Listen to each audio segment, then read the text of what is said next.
Well, today marks 24 years since the deadly terror attacks of 9/11. Nearly 3,000 people lost their lives in New York, the Pentagon, and Pennsylvania. A moment our nation that we'll never forget. Let's go to Lee Waldman now from New York. Part of that promise to never forget was never stop working to identify the people killed that day. So you've got more on that.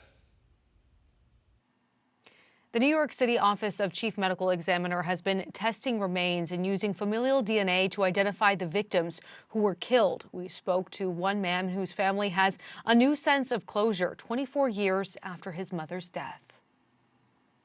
My mom was just a super woman who certainly should not have been murdered in that way. It took nearly 24 years, but Paul Keating and his siblings have a new sense of closure after their mother, Barbara Keating's remains were identified. Barbara was on one of the planes hijacked by terrorists on 9/11. They asked us for the DNA when they thought that there was a chance they found hair in a hairbrush, and she was on the short list, obviously, from the plane. Barbara's remains were identified along with two others last month, Ryan Fitzgerald and a woman whose family is choosing to withhold her name.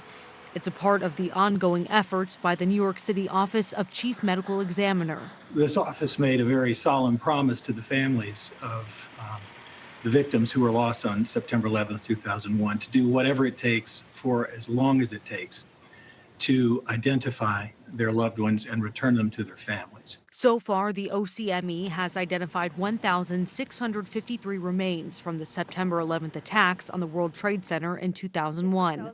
These latest identifications came from outreach to families for DNA reference samples and analysis using the capabilities of the city's DNA lab. Keating says they're eternally grateful for the work done by the medical examiner's office to bring them closure. It's amazing. And yes, they did it milligram by milligram. They're still at it.